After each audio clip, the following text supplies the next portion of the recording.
Hello everyone, my name's Mispa. Welcome back to another video. So today I'm going to start by talking about 3 novels that I've read this week. They're very short works and very easy to read. So the first one is The Picture of Dorian Gray by Oscar Wilde.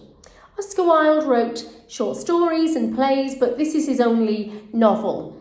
And it's the story of a young man who is a socialite in the 19th century. He has his portrait painted. And as he looks at the beautiful picture, he says a prayer that he wishes that the picture could age and become old and dull, and he would stay young and as beautiful as he is now and stay that way forever. And this is what happens as life goes on and the years pass. Any sins or any crimes he's committed, the stains and the tarnish goes onto the picture and he stays beautiful and young. And there's a twist at the end. It's a very strange book to read. Oscar Wilde's writing is very subtle and understated, and he just finds the perfect word and puts it in the perfect place. So you'll find it an easy book to read. There's not long descriptions. I think it's quite relevant today because we're quite obsessed with celebrity and this culture that we've got to look perfect. And when I look at photographs in magazines, even though I know that they've been touched up and the celebrities are not that blemish-free in reality, it puts pressure on me to try and look perfect on social media and show the best version of myself. So I think we're all guilty of the similar sentiments as in the book here, and that's why it seems quite relevant today. So a really easy book to read and an interesting, different book. So The Picture of Dorian Gray by Oscar Wilde. My second book is a book that I first read as a teenager and I found it really exciting and very thrilling. It's The 39 Steps by John Buchan. Now, John Buchan worked for the British War Propaganda Bureau during the First World War. He wrote this book as a serial and it was published in a magazine which was read by the troops in the trenches. And the hero or anti-hero, Richard Hannay, discovers a corpse in his London flat and then has to go on the run because the police suspect him of the murder. And so he becomes the hunted, but he also has to hunt down clues and find a gang. There are German spies, there's international gangs and assassins. So it's a fast-paced, exciting read. It's a real thriller.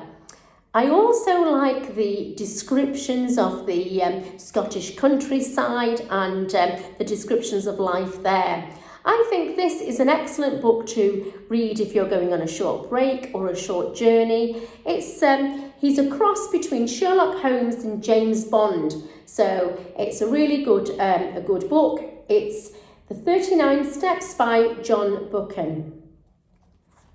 The last book in today's recommendation is by E.M. Forster, and I think this is a really interesting book to read in spring because of the lovely descriptions of the countryside. It's set in Italy for the first part of the novel and then in England in the countryside for the second part. And it's the story of a young woman called Lucy Honeychurch. She's middle class, and at the start of the book she's on holiday in Italy and she's chaperoned by an older cousin Charlotte, and they go to a small hotel and get a room and it doesn't have a view, and that really bothers them because they booked a room with a view. And they meet some people in the hotel, interesting characters, and there's a father and son, the Emersons, who offer them their room. So they offer to swap rooms because they have a view. And cousin Charlotte thinks it was exceedingly rude of them and very forward of them to even speak to them before they'd been introduced and before they knew them. And so we get this mixture of these liberal thinking people and the people in Italy who have a much freer life. and very strict Victorian ideas or Edwardian ideas of etiquette and how to behave. There is this brief romance between Lucy and George, and he's not considered suitable, he's of a lower class. The romance is broken up, and then in the second part of the book, Lucy is back in England and she's engaged to Cecil Vyse. And Cecil is upper class, so it's a very good match for Lucy. But Cecil is very old-fashioned, very Victorian or Edwardian in his viewpoint, and he's the opposite to these free-thinking liberals, and so he's very enclosed. The descriptions of him are he's enclosed in a room with lots of possessions, and he would see Lucy as another possession.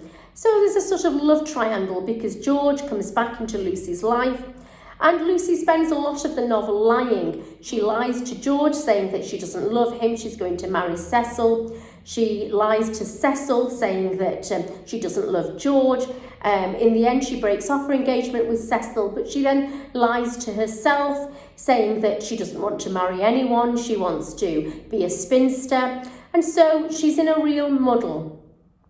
What I like about it is the fact that we get this viewpoint of this quite old-fashioned Victorian Edwardian lifestyle where convention and how you appear is more important than how you actually feel. And then the more freedom, the more liberal thinking ways.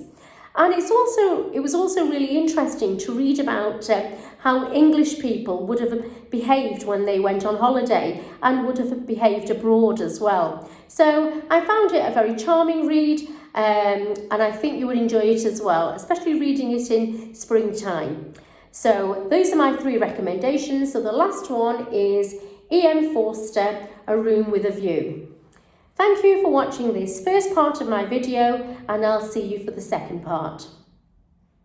So welcome back to the second part of my video, and now I'm going to show you how to make a spring table decoration using very simple ingredients. So you need a bowl that will fit inside another bowl. You can use a jam jar, a small one inside a larger one, or a glass inside a jug, as long as the small container fits inside the large one, and then there is just a small gap because you're actually going to line that gap with some fruit. I'm using lemons because I think the yellow colour of the lemons against green foliage is very much in keeping with the spring colours. But in summertime you could use pale pink grapefruit and pale pink flowers, and that would work as well. So first of all, I'm going to fill the centre bowl half full of water, and then I'm going to put sellotape across the top so that it's easier for me to put my green foliage, my privet, in there. I'll come back when I've done that.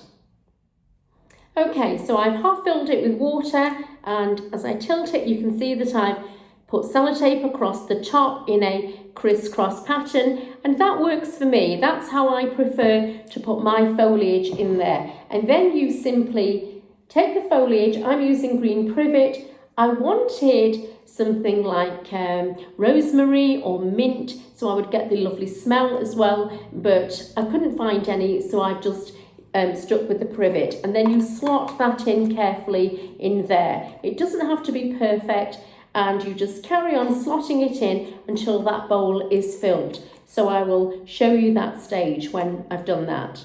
So I've put the foliage in there, and now I'm going to place it inside the other bowl here, so it will fit in there. And then you simply fill the gaps with the slices of lemon. So I'll just show you that bit.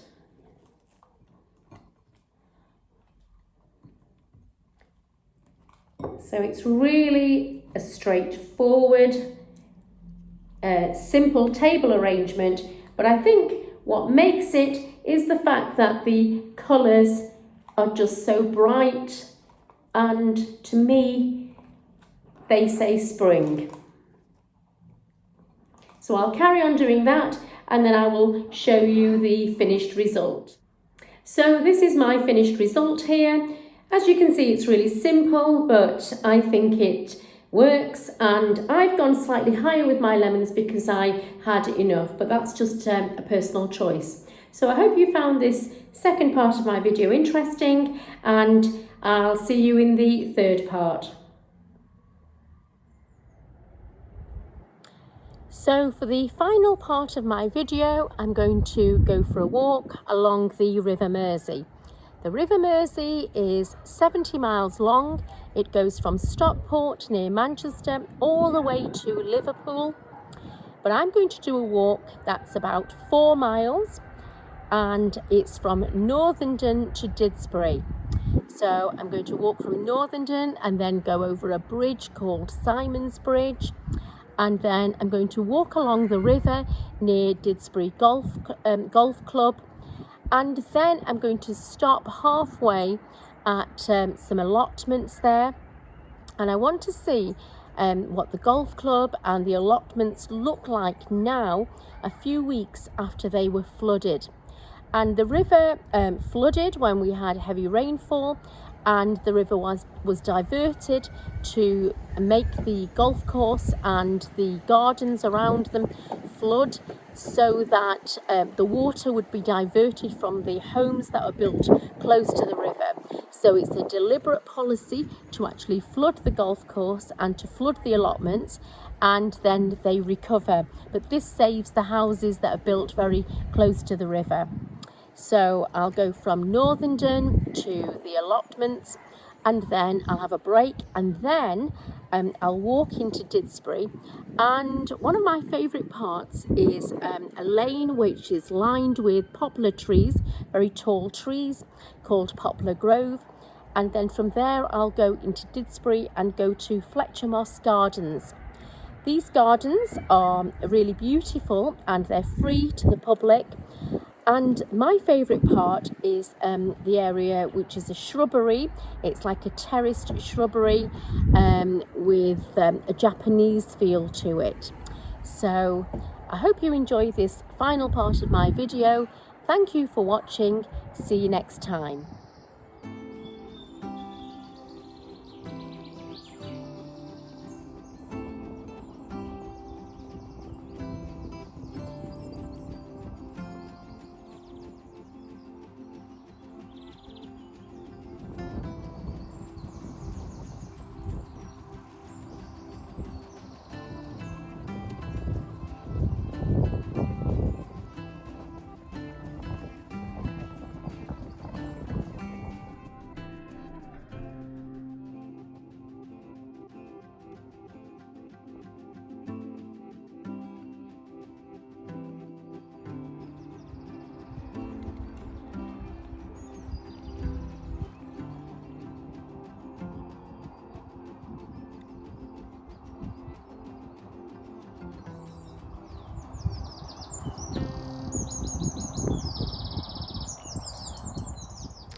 I'm just stopping for a break at the allotments here in Didsbury, and I've been talking to one of the ladies who has a plot here, and she said that when the river flooded a few weeks ago, her allotment was under 4 feet of water. So they're recovering and they are replanting and they're starting again.